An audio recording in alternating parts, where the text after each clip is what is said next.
Warangal జర్నలిస్టులందరికీ health insurance చేపిద్దామని రాష్ట్ర ఉపాధ్యక్షుడు అన్నారు. గురువారం వరంగల్లోని వరంగల్ తూర్పు జర్నలిస్టు పరపతి సంఘం భవనంలో టీడబ్ల్యూజే టెంజు జిల్లా కార్యవర్గ సమావేశం జరిగింది. ఈ కార్యక్రమానికి టీయూడబ్ల్యూజే జిల్లా అధ్యక్షుడు కోరుపుల్ల నరేందర్, ఎలక్ట్రానిక్ మీడియా అధ్యక్షులు మిట్ట నవనీత్ గౌడ్ అధ్యక్షత వహించగా ముఖ్య అతిథిగా టీడబ్ల్యూజే రాష్ట్ర ఉపాధ్యక్షుడు బిఆర్ లెనిన్ హాజరయ్యారు. ఈ సందర్భంగా కార్యవర్గం పలు తీర్మానాలను ఆమోదించింది. కార్యవర్గ సమావేశంలో తీర్మానాలు: 1. సభ్యులందరికీ హెల్త్ ఇన్సూరెన్స్ సదుపాయం, 2. యూనియన్ ఐడి కార్డుల పంపిణీ, 3. డెస్క్ జర్నలిస్ట్ అక్రిడేషన్ కొనసాగింపు, 4. ఇంటి స్థలాలు డబుల్ బెడ్రూమ్లలో ఇప్పించేందుకు కృషి, 5. వరంగల్ ప్లస్ క్లబ్ ఏర్పాటుకు సహకారం, 6. గుర్తింపున్న సంస్థలో పనిచేసే వారికే యూనియన్ సభ్యత్వాలు, 7. అన్ని మండల కేంద్రాలు సమావేశాలు నిర్వహించట. సమావేశంలో ఈ తీర్మానాలు ఆమోదించిన అనంతరం బిఆర్ లెనిన్ మాట్లాడారు.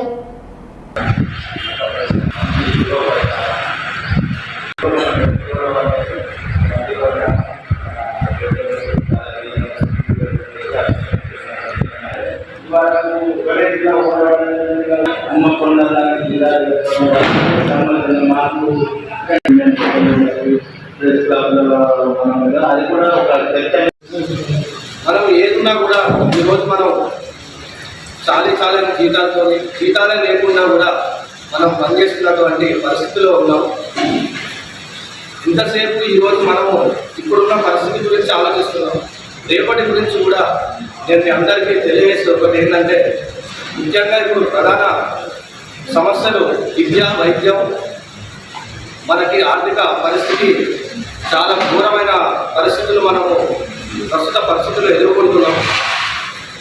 ఇవాళ చూసిన మనుషులకి రేపు పొద్దుగాల ఆరోగ్య సమస్యలు, ఆ ఆరోగ్య సమస్యలు తలెత్తినప్పుడు ఆర్థికంగా మనకి బాధలు రావడం, ఆ ఆర్థికంగా ఈరోజు వచ్చి చూసుకోవడం తప్పించి తెల్లాంటి పరామర్శించేవాడు కూడా వస్తాడో రావడం తెలియని అలాంటి పరిస్థితులు మనం ఎదుర్కొంటున్నాం.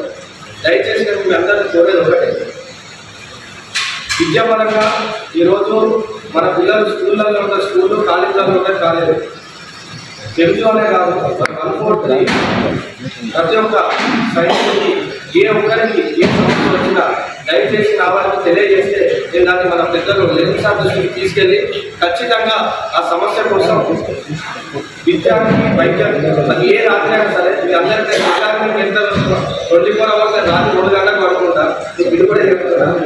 ఏ టైంలో చేసినా కూడా నాకన్నా పెద్దవాళ్ళు ఉన్నారు, నాతో పాటు సమాధాన వ్యక్తులు ఉన్నారు. దయచేసి నన్ను మీరు తమ్ముడుగా, ఒక అన్నగా భావించి ఏ సమస్య ఉన్నా కూడా ఖచ్చితంగా తెలియజేస్తే సార్ మనకి ఏ విషయంలో అయినా తోడుంటాడు. ఎందుకంటే కష్టపడే వ్యక్తికి ఖచ్చితంగా ఈరోజు నేనే ఉదాహరణ. యూనియన్ని నమ్ముకుంటే ఏ విధమైనటువంటి బాధ్యతలు ఇస్తారో ఈరోజు మీ ముందున్నటువంటి నేనే మీకు ఉదాహరణ చెప్తున్నాను. ఎందుకంటే ఏ రోజు కూడా నేను సార్లు ఇది కావాలి అని చెప్పి నేను ఎప్పుడు అడగలేదు. ఈజీగానే కొనసాగుతూ వచ్చాను ఇదే టెక్నిక్కి.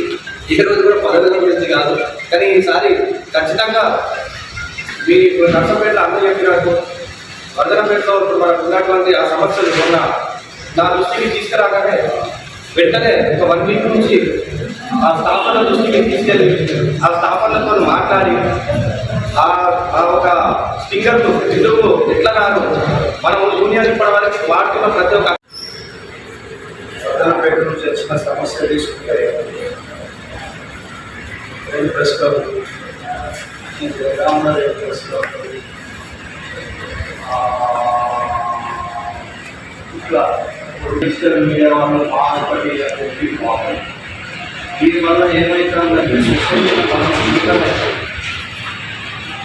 ఇంతకంటే పొలిటీషియన్స్ అధికారులు